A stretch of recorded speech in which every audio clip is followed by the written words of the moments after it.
Então vamos abrir a Bíblia. Eu estava com saudade, hein?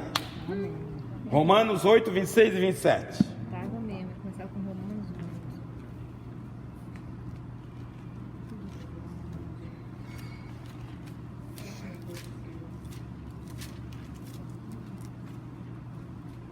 Romanos capítulo 8, versículos 26 e 27, que diz assim: também o Espírito semelhantemente nos assiste em nossa fraqueza, porque não sabemos orar como convém, mas o mesmo Espírito intercede por nós sobremaneira, com gemidos inexprimíveis.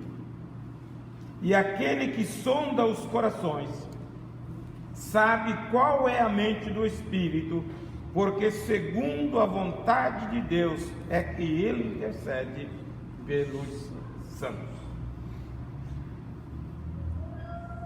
A Bíblia está dizendo, Paulo está dizendo aqui, que o Espírito assiste em nossas fraquezas. Veja o versículo 37 do mesmo capítulo. Em todas essas coisas, porém, somos mais que vencedores por meio daquele que nos amou. Paulo está dizendo que nós somos mais do que vencedores, mas ao mesmo tempo está dizendo que em nós existe fraqueza. Qual é o contraste? Que ele diz que nós somos mais do que vencedores e nós estamos precisando da ajuda do Espírito, porque nós temos limitações. Tudo que o crente pode fazer de grandioso é através de Jesus. Em nós não reside força capaz, mas há uma teologia aí que fala que nós somos quase como super-homens, e não somos. Nós temos fraquezas, nós temos uma estrutura frágil. Nós devemos reconhecer qual é a nossa fraqueza. Aí é conhecimento pessoal. Você se conhece? Você sabe quem é você? Você sabe aonde você é forte e aonde você é fraco? Se você não sabe, na vida cristã é perigoso, porque Satanás sabe. Então eu preciso me conhecer. E a Bíblia está dizendo que nós temos fraquezas. Jesus diz lá no capítulo 26, versículo 41 de Mateus, ele diz que a nossa carne é fraca. Então nós temos uma estrutura frágil. Jeremias 17:9 diz que nosso coração é enganoso. Então em nós existe fraquezas. Fraquezas físicas. Por que a gente usa isso? Chega a certa idade, você não enxerga. Você pega um animal que 2.000 metros ele está distinguindo tudo, ouvindo tudo, sentindo o olfato de tudo, e nós não temos essa capacidade. A nossa estrutura física é limitada. Chega um certo tempo, e eu já estou nele, começa a definhar. Tem que andar com firmeza, senão você cai.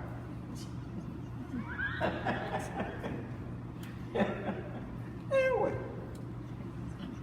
A nossa estrutura é assim. Mas tem gente que tem certeza. Não dá para pular. Tem uma mangueira que não consegue. Não consegue. Está entendendo? Essas coisas. Você vê pessoas se quebrando dentro de casa. Cai. Estoura lá um fêmur, que é o maior osso que nós temos. Pai. Então nós somos fracos emocionalmente. Tem hora que nós estamos às mil maravilhas, no dia seguinte nós somos azedo. Não passa nem perto, porque você explode com a pessoa. Então nós estamos essa controvérsia, nós temos limitações. E Paulo diz que quem nos assiste neste momento é o Espírito Santo. Muitas vezes espiritualmente, você busca o Senhor, você chora, você faz proeza, no dia seguinte você está correndo, como Elias. Mata 850, no dia seguinte corre de uma mulher. Você fica pensando, meu Deus, é a estrutura. No mesmo instante que é forte, ele é fraco. Está no capítulo 12, 2 Coríntios. Quando eu penso que eu sou forte, eu sou fraco. Cada um de nós tem o seu calcanhar de Aquiles. Vocês sabem por que chamam isso? Vocês sabem a lenda do calcanhar de Aquiles? Você conhece? Esqueceu? Mitologia grega. Eu sou mitológico, né? Meu nome é Hércules, da mitologia grega, tem 12 trabalhos e eu realizei.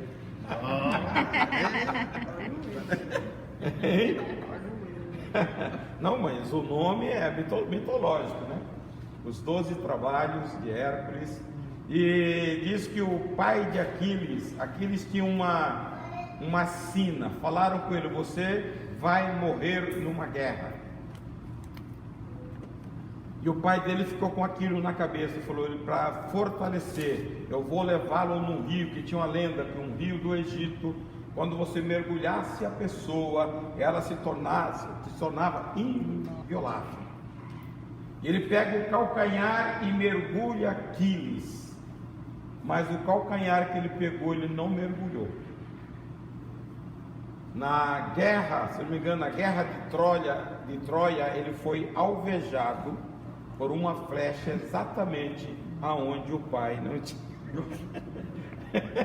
Por isso que fala calcanhar de Aquiles. Só tinha aquele lugar desprotegido, e aquele lugar ele foi alvejado. Aconteceu isso com Acabe. Pegou no rio, no portativo, tudo bate ali. Acabe aconteceu a mesma coisa. Ele estava todo protegido com a armadura contra a guerra, ele com Josafá. E lá no meio da guerra, uma pessoa despretensiosamente joga uma flecha entre as armaduras, onde tinha o vácuo. A Bíblia diz que a flecha veio e caiu ali, e ele sangrou e morreu,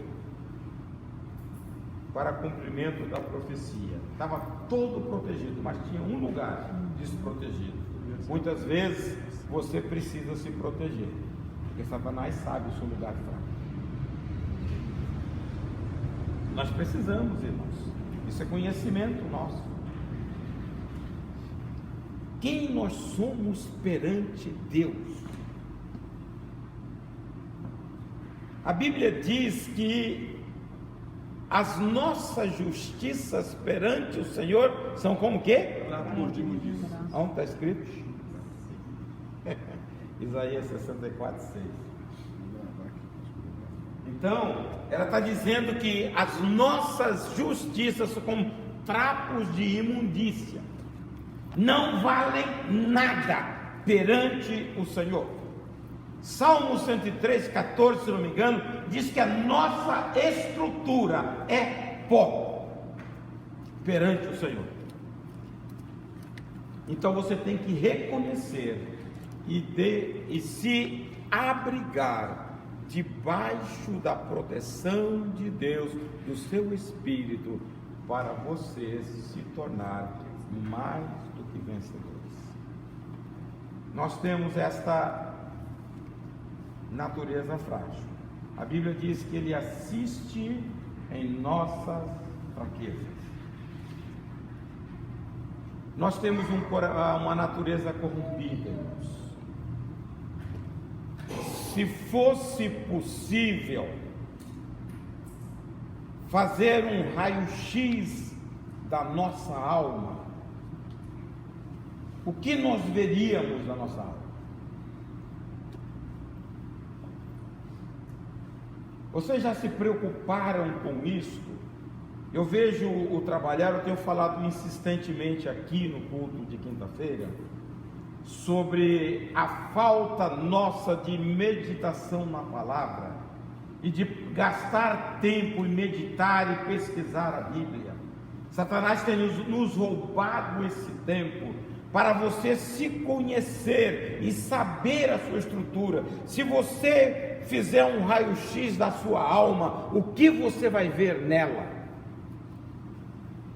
Capítulo 7 de Romanos, Paulo diz que o bem que eu quero fazer, eu não consigo.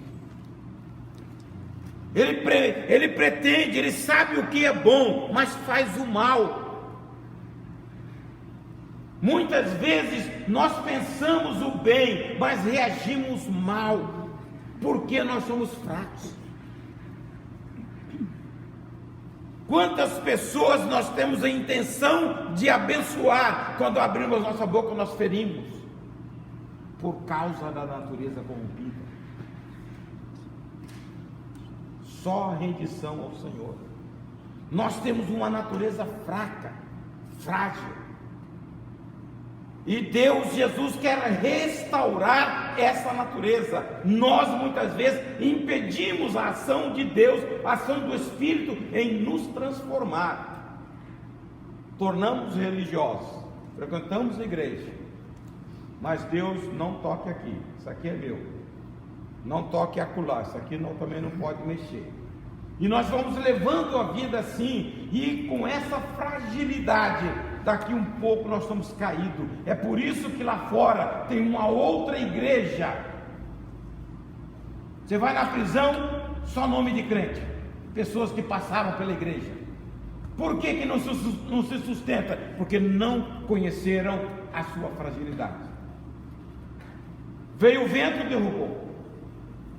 E a Bíblia está dizendo no versículo 17 que nós somos mais do que vencedores em Cristo Jesus. Por quê? Porque nós não admitimos a nossa fragilidade. Nós precisamos reconhecer que nós somos pó, e o nosso sustento é o Senhor, é o Espírito de Deus que nos fortalece. Conhecimento. E Daniel fala: o povo que conhece o seu Deus se torna poderoso e faz proeza. Está lá no capítulo 11, versículo 32 de Daniel. Então você precisa mergulhar na palavra de Deus, porque a nossa natureza, quando você vai no capítulo 7 de Romanos, ele fala: no nosso corpo não existe bem nenhum. Lá no versículo 23 diz: mas existe uma lei nele, a lei do pecado. Isaías diz que o homem está chagado da cabeça aos pés. Está lá, se não me engano, no capítulo 1, versículo 6. Fala: todo chagado, todo em pecado, da cabeça à planta dos pés. Não há uma parte só sã. Jesus quer restaurar,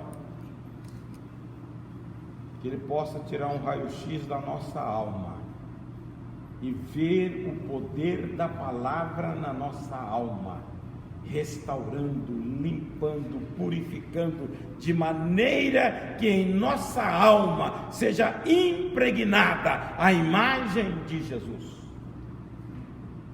Jesus morreu para isso, e você que tem que deixar, e você que tem que fazer. Não adianta.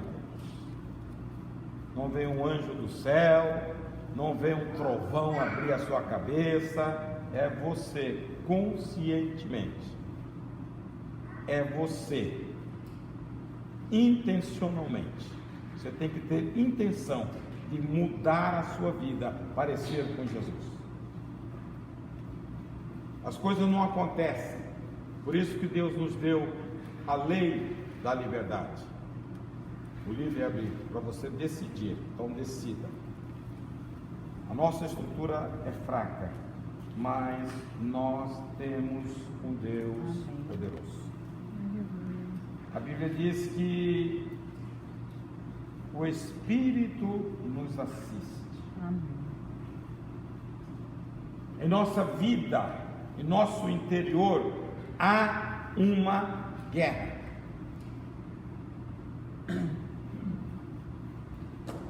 Nós falamos muito dos países que estão em guerra civil.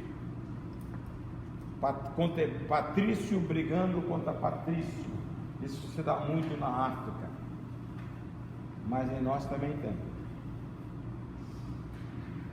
Capítulo 5, 17 de Gálatas diz que o Espírito guerreia contra a carne e a carne contra o Espírito, porque são opostos entre si, para que não façais o que quereis.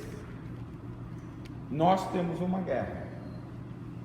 O vencedor é aquele que mais você alimenta. Então, nós precisamos entender a nossa fragilidade.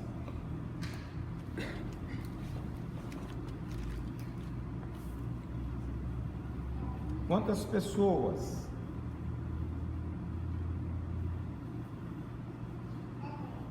elas fazem o que detestam? Outras pessoas se revestem de uma cara de santo para esconder o pecado no seu coração.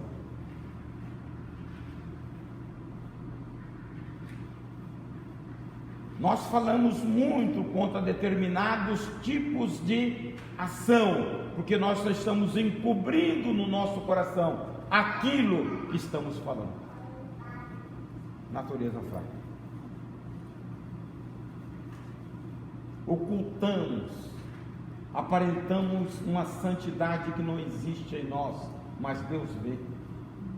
É por isso que nós precisamos nos conhecer, saber quem você é. Como está você diante de Deus? Diante de Deus ninguém se esconde. Ninguém. Ninguém pode se iludir. Ninguém esconde.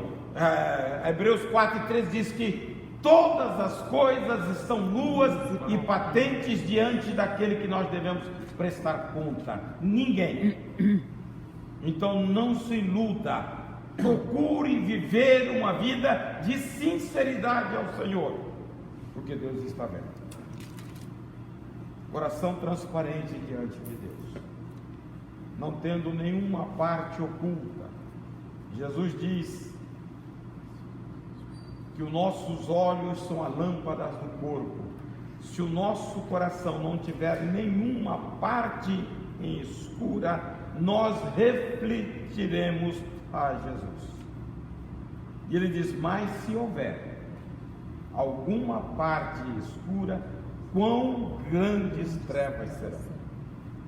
Então não se iluda, abra o coração, que Jesus, ele está aqui com o Espírito para te assistir. Aleluia. Para te confortar, para te fortalecer, para que você não tenha parte vulnerável e que você viva na dependência de Deus. Quando nós estamos na dependência de Deus, ninguém pode conosco. Aleluia. Em nós não existe força, mas quando temos a força de Deus, nós podemos todas as coisas. O que ele diz mais? Em nossa fraqueza, porque não sabemos orar como convém. Antes de falar sobre oração, a Bíblia diz que o Espírito nos assiste. Deus é um Deus compassivo. Isaías que fala, e Jesus fala isso lá na introdução de Mateus, se não me engano, no capítulo 3. Deus não, como é? A cana quebrada não Não trilhará a cana quebrada, nem apagará o pavio que fumega. Deus faz isso.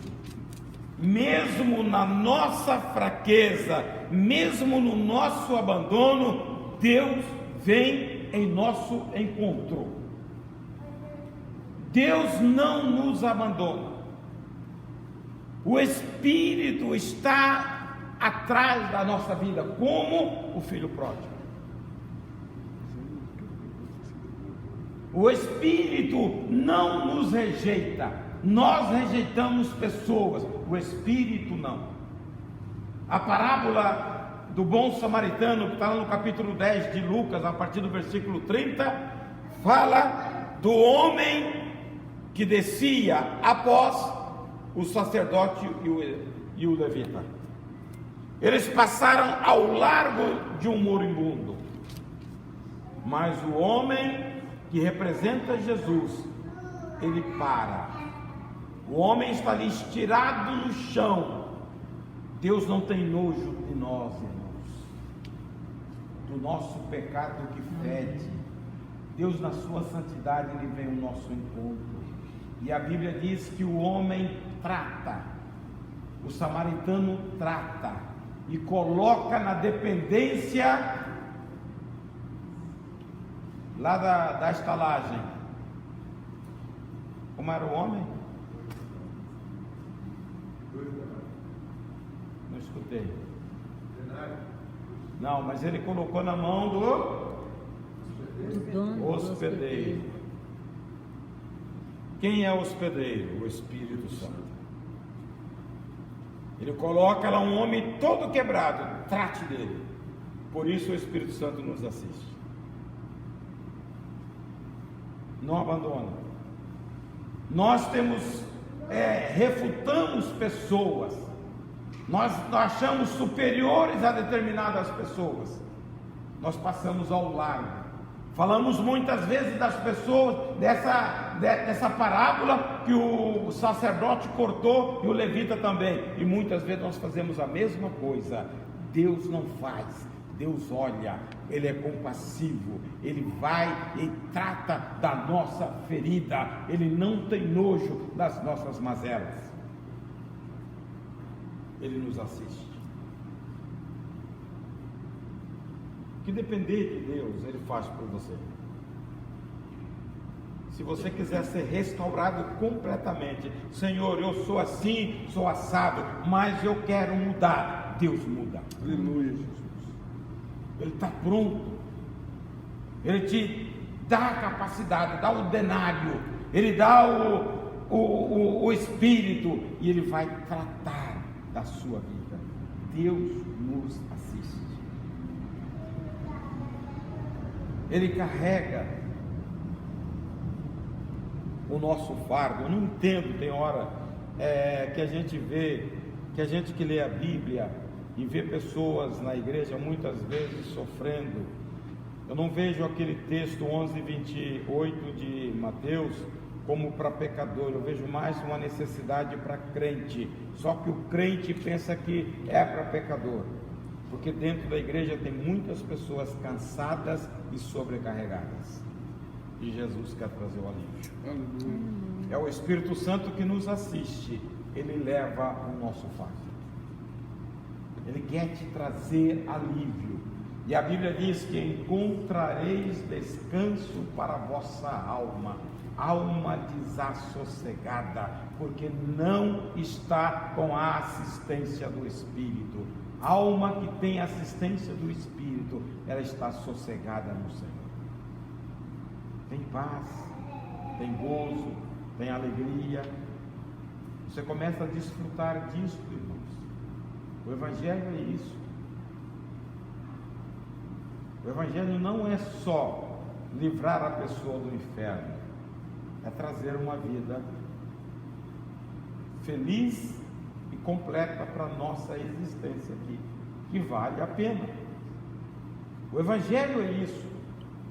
O Evangelho não é dizer que você é cristão formatado. O Evangelho é uma transformação de vida, onde você desfruta de paz com Deus, onde você desfruta de comunhão com o Senhor. Por quê? Porque quando você estava lá caído, lá doente, Jesus tomou o seu fardo. Quando você estava condenado, Ele te livrou da condenação. Quando você ia para o inferno, Ele te deu o céu. Quando você estava sobrecarregado com pecado, Ele foi e tirou e nos deu o perdão. Então vale a pena ser crente. E vale a pena desfrutar disso na presença do Senhor, porque o Espírito Santo nos assiste. Ele diz que porque não sabemos orar como convém. O que é a oração para o crente?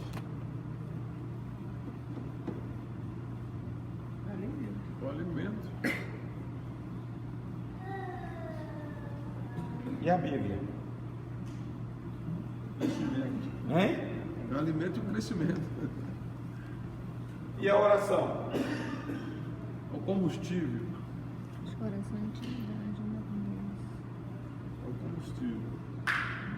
É o combustível, é o oxigênio da nossa alma. A oração, irmãos, nós temos relegado a oração. Ontem nós estivemos aqui à noite orando pela casa de paz. Poucas pessoas. A oração não faz parte do cardápio do cristão. Crente não gosta de orar, essa é uma verdade.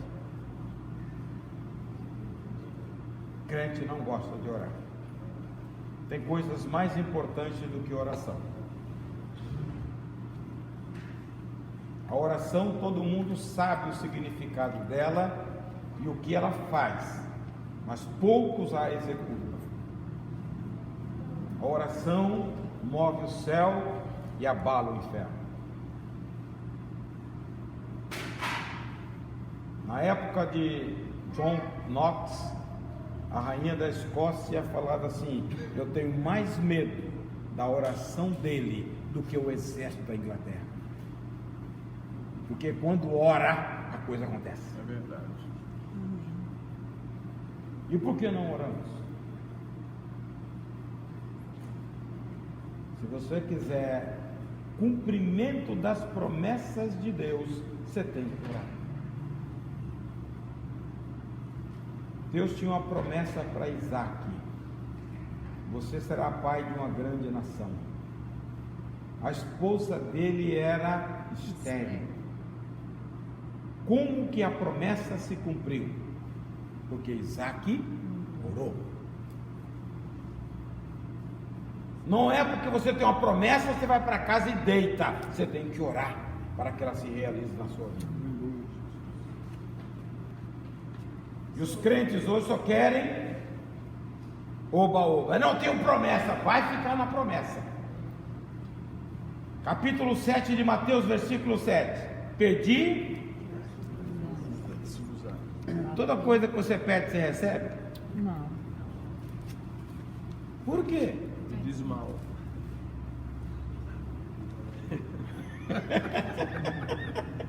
Eu sou um desse aí que tem promessa, mas só estou esperando, não estava orando também. Não vai acontecer nunca se você não orar.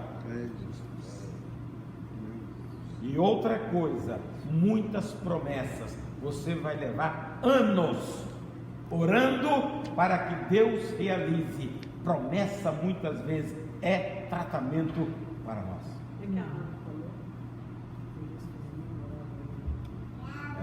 Quando ela entrega Samuel para o sacerdote, fala: era por este menino que eu estava orando. Ele disse que ela era embriagada, tá? Mas ela não tinha promessa. Ela orou e Deus cumpriu. Mas Isaac tinha promessa, e ele teve que orar para Deus cumprir a promessa na vida de Rebeca. O primeiro encontro que Rebeca tem com Isaac, encontra Isaac onde? Hein? No campo. No campo. Capítulo 24 de Gênesis, está lá no finalzinho, tem 67 versículos. diz que ela vê uma pessoa no campo e fala: quem é aquele? Aquele é o meu Senhor. Ele tinha saído para orar e meditar. Aonde aparece a palavra oração pela primeira vez na Bíblia? São importantes as coisas, rapaz, hein?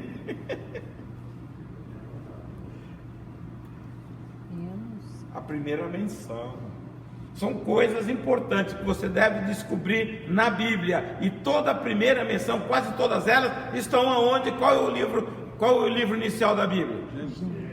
Então você vai ter quase todas as primeiras menções no livro de Gênesis. Enos é o que clamava a Deus, foi o primeiro. Foi o primeiro. Capítulo 4, versículo 26 de Gênesis. E ele é filho de Sete. E teve 7 anos que começou a invocar o Senhor. E a Sete mesmo também nasceu um filho e chamou seu filho Enos. Então se começou a invocar o nome. Começou a orar. A oração é importante para a nossa vida. Tá? Agora, a Bíblia está dizendo que nós não sabemos orar como convém. Por quê? Eu destaquei aqui 2, tá?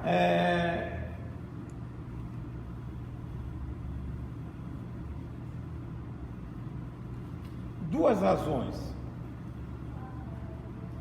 Nós, quando vamos orar, para que a oração seja de acordo com a vontade de Deus, você deveria conhecer o seguinte: nós não conhecemos o seguinte, nós não conhecemos o projeto de Deus para a nossa vida.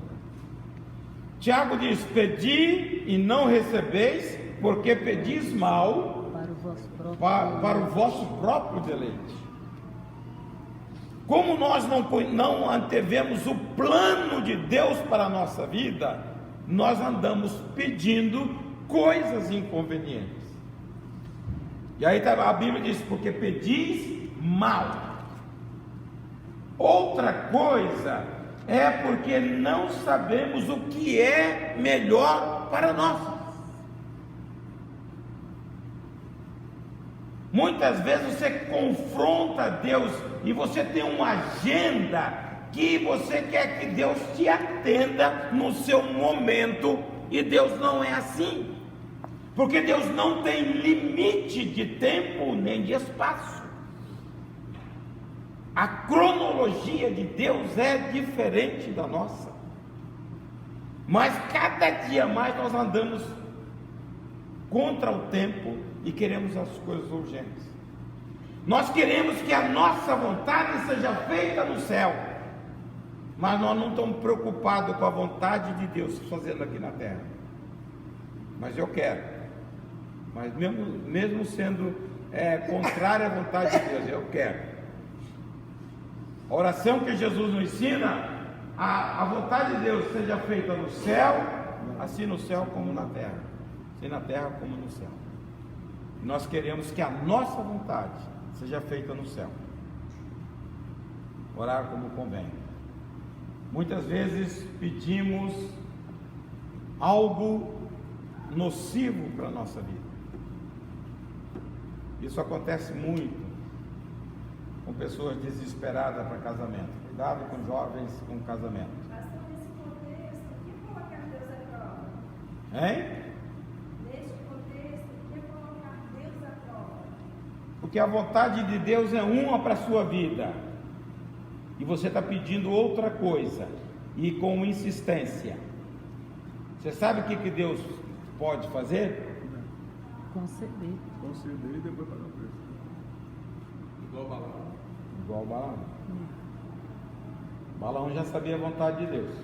A primeira vez Deus falou não, e ele vai e insiste a segunda vez. Como Deus não tem duas palavras, é uma só para a eternidade, porque ele é eterno, ele falou vai, e chegou na frente e queria matar o cara. Quem não entende direito fala que Deus. Porque Deus deu autorização. Só que Deus, na primeira vez, ele sabia qual era a vontade de Deus. Ele falou não. Quando Deus falou, é ali naquele contexto, no capítulo 23 de Números, que é a história de Balaão, do 22 ao 25, que Deus fala: Deus não é homem para que minta, nem filho do homem para que se arrependa. Então você tem que estudar a história e ver o sentido daquela palavra que Deus disse. Mas isso aí seria então colocar Deus na prova? É a prova. Deus só tem uma palavra. Tá? Deus não muda. Primeira condição: Deus é eterno. Quando ele decide lá, ele já viu tudo. Ele sabe tudo antecipadamente. Então, por isso que ele não dá. Porque se eu receber, eu vou talvez até desviar, talvez até vou fazer outras coisas. E Deus Mas já muitas vezes ele dá. sabe o que vai acontecer. Leia o Salmo 81, versículo, se não me engano, 10 e 11. Vê quem acha aí, para ver se ele não dá. Quando você põe a prova, ele dá. Depois você quebra a cara e quebra sozinho. Não vai falar que Deus que te deu. Eu sou o Senhor teu Deus. É. Eu sou o Senhor teu Deus que te tirei da terra do Egito. Abre bem a tua boca e te encherei. Mas o meu povo não quis ouvir a minha voz. Olha aí. Israel não me quis. Pelo que os entreguei aos desejos do seu coração e andaram segundo os seus próprios conselhos. Ah, se o meu povo me tivesse ouvido, se Israel andasse nos meus caminhos. Em breve eu Tá bom. E ele está dizendo: eu os entreguei ao desejo do. seu coração. Esta é a vontade permissiva de Deus. Deus não é responsável por isso. Se quebrou a cara, quebrou. Agora, a vontade dele é uma só. E essa vontade é boa, perfeita e agradável. E andaram segundo os seus próprios Próprios conselhos. São responsáveis. Deus está fora. Por isso que você tem que se alinhar com o Senhor. Para você pedir segundo a sua vontade. Tiago diz, não, é João que diz: se pedirmos alguma coisa segundo a sua vontade, o que ele faz? Ele consegue. Pastor, e com relação lá em Malaquias 3,10, quando fala fazer prova de mim, está falando do dízimo, mas pode ser usado? Você não pode mudar o conceito. Deus está falando ali de finanças. Ah, mas as pessoas usam para... Não, não é assim, ué. Deus está colocando o seguinte: quando você é fiel ao Senhor, na sua renda, Deus se compromete em te abençoar. Ele diz: e fazei prova de mim, se eu vos não abrir as janelas dos céus. Tá? É a única coisa que Deus pede para você testar. Deus tem um compromisso com a nossa subsistência, não com a nossa riqueza. Ele dá porque Ele é bom. Deus é um Deus generoso. Mas quem tem a intenção de barganhar, eu vou dar porque Deus vai multiplicar, esse muitas vezes acaba. Riqueza se vem com esforço, com luta, com dedicação. Trabalha mais que tem mais. Esse é o princípio. Só quem fica rico sem coisa é político. Vai lá de terça a quinta e fica rico. Ou senão, tu vai tomar Jesus. Mas mesmo assim, quando herda, eles botam tudo para fora, tudo a perder. Mas, irmãos, então ele está dizendo que não sabemos orar como convém. É por isso, eu não vou entrar nesse detalhe, mas vou só dar uma pincelada, que uma das orações poderosas que nós temos chama-se oração em línguas. Está lá no capítulo 14 de 1 Coríntios, se não me engano, versículo 14. Ele diz que esta oração é poderosa, que ele fala, quem ora em línguas, ora bem. Na outra versão diz, ora de fato. Por quê?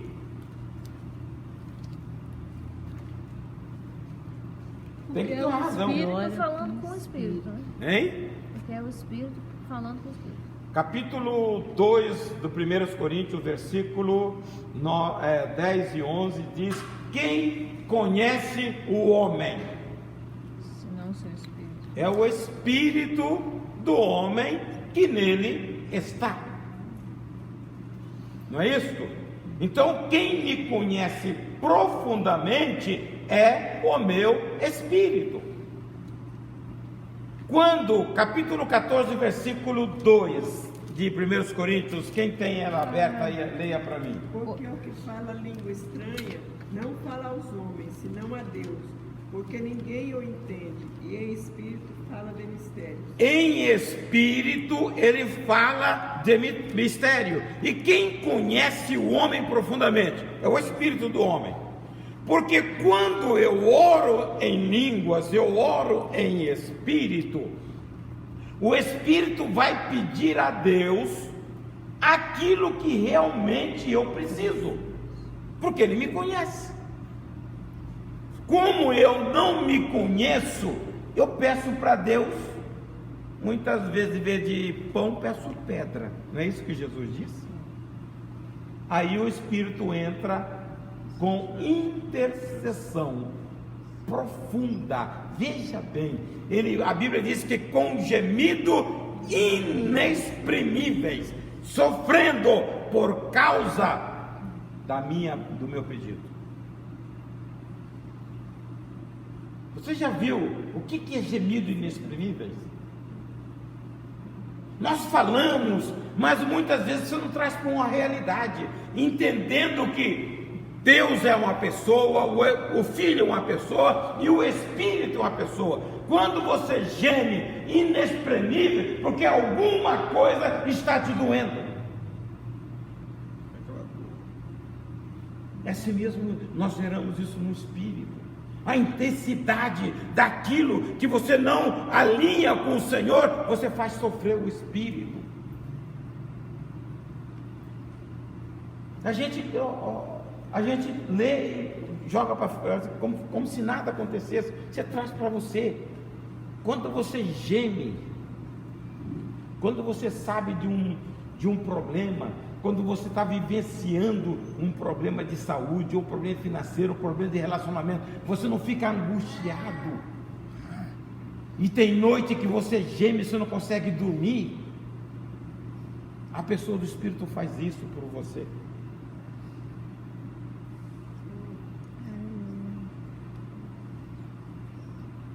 Então você tem que orar com sabedoria. Por isso que Paulo fala, vou orar com o Espírito, mas vou orar com entendimento. A melhor oração é aquela que nós falamos com Deus, sobre a grandeza dele, sobre a bondade dele, porque Deus é na sua essência um Deus de glória imutável, ele merece adoração. Quando nós temos ira no coração, tem muitos crentes que oram assim, infelizmente, contra pessoas. Deus pesa a mão sobre determinadas pessoas. Isso Deus não atende. Deus geme lá, porque quando Jesus estava na cruz do Calvário, sendo lapidado, sendo açoitado, sendo esbofeteado, ele olha e diz: Pai, perdoa, porque não sabe o que estão fazendo. Muitas vezes nós queremos vingança, oramos a Deus pedindo vingança, o Espírito geme, porque Deus é amor, Ele quer bem de todos nós, Ele te achou no lixo e te levantou. Aleluia, glória a Deus. Muitas vezes nós queremos jogar as pessoas lá, é que nós não compreendemos a grandeza de Deus, essa assistência que Deus nos dá. Gemidos inexprimíveis. intensidade do clamor. Nós temos, irmãos, 2 intercessores. A Bíblia diz que Jesus está à destra de Deus, intercedendo lá no céu. Mas nós temos o Espírito intercedendo por nós aqui na terra. Aleluia. Glória a Deus. Nós somos privilegiados. Temos 2 pessoas divinas interessadas na nossa vida. A intercessão de Jesus é uma intercessão judicial. Qualquer coisa que acontece a nós, ele entra: Pai, por isso, por este eu morri. Se você vai arrependido, Deus olha, aceita, porque por isso, por ele eu morri. Não lhe imputes pecado. Já o Espírito Santo é porque nós não sabemos nos conduzir, mas ele clama a Deus para que nós possamos ter a bênção do Senhor. O 27 diz: e aquele que sonda os corações sabe qual é a mente do Espírito, porque segundo a vontade de Deus é que ele intercede pelos santos. Sonda os corações, aquele que sabe como vai o nosso íntimo. No capítulo 17 de Jeremias, acho que é versículo 10, ele diz: mas eu sondo os corações e os rins, não é isso? Vê se é isso aí. Ele sabe qual é a mente. 17 e 10. Eu, Jeová, esquadrinho o coração e o provo os rins, e isto para dar a cada qual conforme os seus caminhos e conforme os frutos dos seus tratos. Então ele sonda, ele esquadrinha o nosso íntimo. A Bíblia está dizendo: aquele que sonda os corações sabe qual é a mente de Cristo, a mente do Espírito. A unidade entre as pessoas da Trindade, o mesmo pensar, o mesmo sentir, o mesmo realizar está nele. A mente do Espírito é uma mente que traz a revelação de Deus para a nossa vida. Aquele que sonda sabe qual é a mente do Espírito e ele age segundo a vontade de Deus em nós. Qual é a vontade de Deus em nós? Capítulo 4, versículo 3 de 1 Tessalonicenses diz o seguinte: esta é a vontade de Deus, a vossa santificação. Deus nos chamou, irmãos, para a santidade, para sermos da mesma espécie dele, porque Deus é santo. Colossenses 4 e 3, 1 Tessalonicenses. A mesma espécie de Deus, Deus é santo. E quando nós temos uma revelação da santidade de Deus, nós somos impactados com ela. Está lá no capítulo 6 de Isaías. Isaías grita: ai de mim, que eu vou perecendo. E está lá no capítulo 5 de Lucas, quando Pedro tem um encontro com Jesus. Ele diz: afasta-te de mim, porque eu sou um homem pecador. Quando nós temos essa realidade, nós nos humilhamos. A parábola do fariseu e samaritano, quando os dois estão no templo orando, como que o fariseu orava? Eu não sou como este aí que é pecador. Jejum 2 vezes por semana, faço 3 orações, eu não sou como este. O publicano não se animava nem olhar para cima. batia no peito e dizia: "Sê propício a mim, pecador."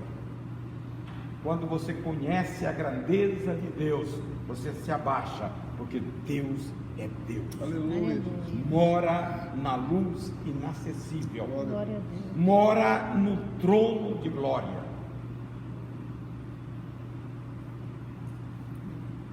E Ele está pronto a nos atender. Então, a mente do Espírito, ele fala segundo a vontade de Deus. Deus quer para nós o nosso bem. Deus quer uma vida de excelência para nós. Irmãos, pare um pouco mais nessa correria desenfreada que nós temos, para refletir sobre a palavra, para examinar a você mesmo, para conhecer o que você é diante de Deus, aquilo que você faz de bom e aquilo que você também é vulnerável, e pede socorro ao Senhor. Quando nós estamos debaixo do Espírito Santo, Ele tomando conta da nossa vida, ninguém, tá? Isso não é superpoder humano, é poder, dependência de Deus. Ninguém, o inferno não pode frustrar nada daquilo que Deus tem determinado para você, mas você tem que viver lá. Agora, reconhecer: eu não posso, eu não tenho força, mas eu sirvo um Deus que pode, um Deus que me assiste, um Deus que quer o melhor para mim, um Deus que me pegou lá embaixo e hoje me deu uma posição de filho. Eu sou filho de Deus. Amém? Que Deus possa nos abençoar, compreender a vontade de Deus e fazer a sua vontade. Isso é o melhor para o nosso